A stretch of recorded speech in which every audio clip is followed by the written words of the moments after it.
Par rapport à la partie statistique, alors pour pouvoir faire des statistiques, alors imaginons on a une commande, alors je vais soit comptabiliser combien est-il de commandes, ou bien je veux retourner, non, je vais comptabiliser. Je vais comptabiliser la somme de total hors taxe d'un ensemble de commandes appartient à un chapitre, qu'ils ont un chapitre bien défini, entre deux dates bien définies. Okay, donc je vais faire ces statistiques-là.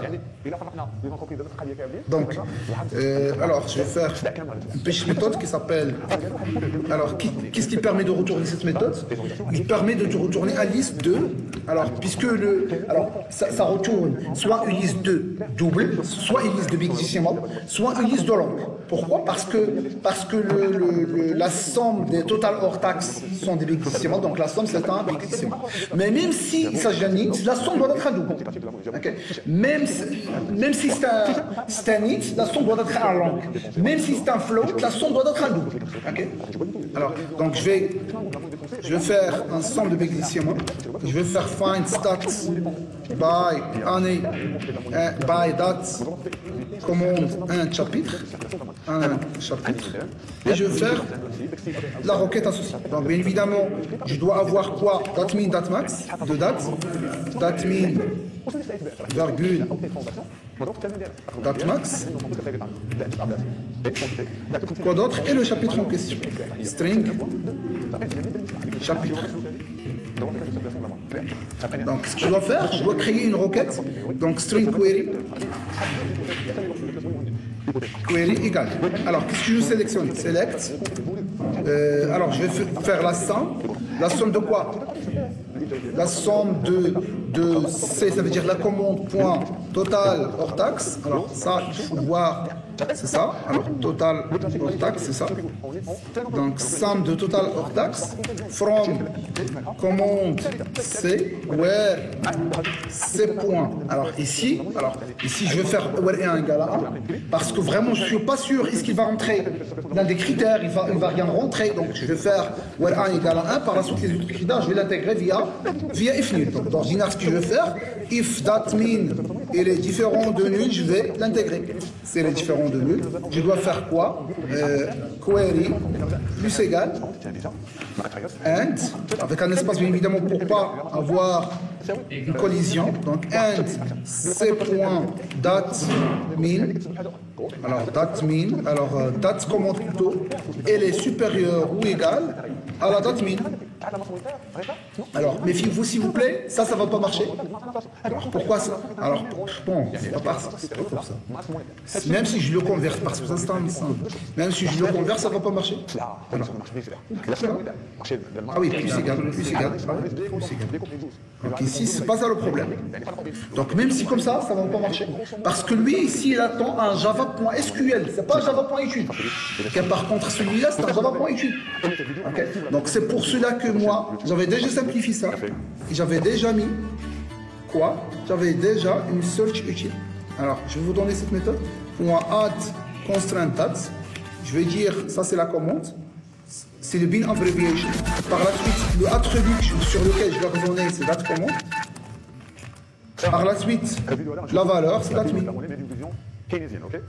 Alors moi j'ai déjà fait cette petite méthode. Qu'est-ce qu'il a? Tac. Alors, add constraint date, qu'est-ce qu'il a? String date. Ouais, qu'est-ce qu'il a? Il a 4. Ah oui, l'opérateur, ah oui. Il attend l'opérateur. L'opérateur supérieur ou égal. Alors, tac. L'opérateur, c'est supérieur ou égal, demi. Sachant que j'ai perdu ta part. Ah ouais. Donc, je dois faire ça en premier lieu. Par la suite, l'opérateur. Donc, tac. Donc, c'est ça. Donc, c'est point date commande et supérieur à date commande. Maintenant, la méthode que j'ai, elle permet de convertir ça en date. Pire encore, mieux encore, c'est pas pire encore. Moi, j'ai déjà fait cette condition. Au sein de constraint date, il permet de vérifier ce que la date est nulle ou non. J'ai déjà fait. Donc, c'est même pas la peine de le faire. Donc, automatiquement, tu fais comme ça. Cette méthode, il permet de vérifier ce que la date en question est différente de lui. Mieux encore, j'ai déjà une méthode qui s'appelle datmin datmax. Je peux fournir les deux datmin datmax. Après, ce qui va impacter à la demande et ainsi la production. Est-ce que quelqu'un doit intervenir pour relancer les comptes qui permet de vérifier les deux conditions. Alors, je vais voir comment s'appelle-t-il cette méthode. Alors, that means that max. Ça, c'est pas vraiment la dernière version. C'est pas. Oui, elle est là. Bon. Ça, c'est pas vraiment la dernière version du code, mais bon. Mais quand même, c'est mieux que rien. Min-max. Min-max. Alors, de min-max, il n'y a pas d'opérateur. Donc, automatiquement, il va tester si la date min, est-ce qu'elle est différente de nul, il va l'injecter. La date max, est-ce qu'elle est différente de nul, il va l'injecter. Et il va les convertir les deux, il va les convertir en Java SQL.date. Donc, c'est déjà fait. Donc, par la suite, ce que je vais faire, la chapitre aussi, je vais faire la même chose. J'ai déjà aussi une méthode qui permet ça. Donc je vais faire un CTRL D et je vais add constraint. Et je vais faire 7 points chapitre. Alors, je vais donner la chapitre en paramètre. D'ordinaire, il faut vérifier ce que le chapitre en question est différent de nous ou non. Mais la méthode add constraint permet de faire. Alors, il veut aussi l'opérateur. Je vais dire que l'opérateur c'est là. Automatiquement, lui, il va ajouter un pourcentage, etc. Je pense, si je me rappelle bien de cette méthode, si c'est like, il va ajouter le pourcentage, vous voyez. Donc automatiquement, il va faire le traitement. Donc maintenant, ça permet, donc maintenant, je viens d'écrire la requête. Alors maintenant, je dois exécuter la requête. Je dois exécuter la requête. C'est via Entity Manager que je viens d'injecter. Ça, c'est un objet GPA. Donc, je vais exécuter cette méthode. Donc, comment j'exécute? Donc, get Entity Manager. Non, c'est Entity Manager. Entity Manager. Create query. Je donne le query en paramètre. Et point get result list. Qui permet d'exécuter. Alors, maintenant, je vais récupérer une liste. Alors, une liste de quoi? Une liste de l'exécution. Et là, je retourne cette liste.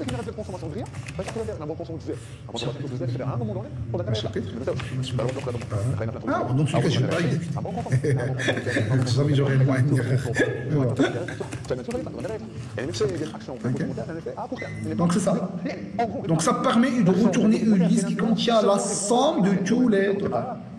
Okay. Alors, ça c'est un style de statistique. Il y a un autre style où je veux pas simplement la somme. Je veux la somme et je dis n'importe quoi.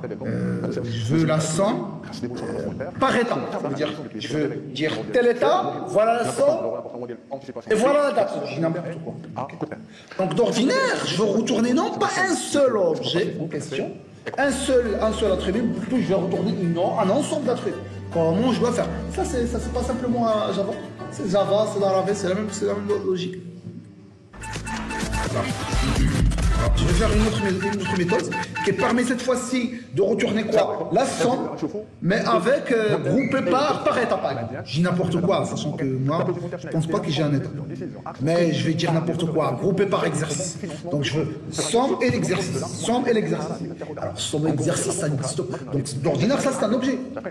Okay. Donc je dois créer un objet qui contient la somme et l'exercice. Alors c'est le commande VO. Alors ça c'est parmi les avantages de ce qu'on appelle VO. Alors, donc je vais créer carrément un objet qui s'appelle, alors ici, je vais créer Java class, je vais faire commande VO. Alors au sein de quelle cette classe, je vais ajouter private bigdecimal à 100. Vous avez remarqué, ça c'est juste une classe Java, classe c'est pas lié à la base de données. Par la suite, private string l'exercice. Je vais insérer le getter et le setter. Alors maintenant, votre attention s'il vous plaît. Maintenant, ça devient un petit peu particulier. Je vais insérer le constructeur par défaut.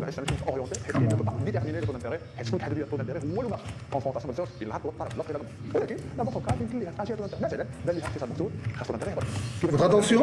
Maintenant, on va voir quelque chose un petit peu différent qu'on n'a jamais fait. Alors, qu'est-ce que je vais faire ici? Alors, je vais retourner une liste de commandes qui existe dans le admin. Bon, j'ai déjà un VO. Admin, service. Bon, ici j'ai plusieurs VO. Alors, find commande Ok, je vais laisser la même chose. Ok, alors moi je vais le grouper par. Alors, je vais le grouper, je vais calculer la somme, mais cette fois-ci je vais grouper par chapitre, c'est ça? Par exercice plutôt, ok. Donc, select sum, virgule. Je vais aussi sélectionner de ces points exercice. Okay. Mais cette fois-ci, je veux ça, qu'il soit en capture au sein d'un objet. Donc, je vais faire select, new, et je vais écrire, je vais instancier cet objet via la requête, et je vais invoquer le constructeur. Donc, nécessairement, je dois avoir un constructeur qui contient un big decimal avec un string, sinon ça marche pas. Donc, ici, je vais vérifier. Effectivement, j'ai le big decimal ensemble avec les classes. Donc, ça marche. Donc, à partir de la requête, il va construire l'objet. Voilà, il faut en compte, c'est ouais. Alors, date supérieure, date minute, note. Alors, je dois ajouter le groupe by, ça. Donc, query plus égal. Groupe by quoi? C'est point exercice. Et j'exécute la requête. Et maintenant, le type de retour maintenant, c'est un commande vœu. Okay. Et ici, je dois écrire le nom complet de la classe. Si tu fais new commande vœu, il ne va pas le reconnaître. Tu dois écrire. Et tu dois en plus de ça avoir un constructeur qui contient les paramètres en question. Sinon, ça ne va pas marcher. Donc c'est comme ça que je vais retourner un objet. Il y a des gens, qu'est-ce qu'ils font? Select ça, virgule ça, ils bouclent, ils récupèrent ce qu'on appelle une liste d'un tableau d'objets. Une liste d'un tableau. Ça, c'est la liste. À chaque fois qu'il y a un élément, ça, c'est la liste. Mais chaque liste, il contient un tableau. Et le tableau, le premier élément, c'est ça. Le deuxième élément, c'est ça. Mais ça, c'est démodé. On ne travaille pas de cette manière. Ça, c'est click-in. Tu récupères automatiquement l'objet. Et par la suite, il va le transformer le tableau, le liste du tableau d'objets, il va le transformer en commande vœu, par exemple. Ça, c'est un petit peu pénible. Ça, c'est plus clean et c'est plus propre. Okay. Donc, c'est ça. Une fois que tu récupères ça, tu vas faire tout ce que vous voulez dans la partie interface. Tu vas ressourcer.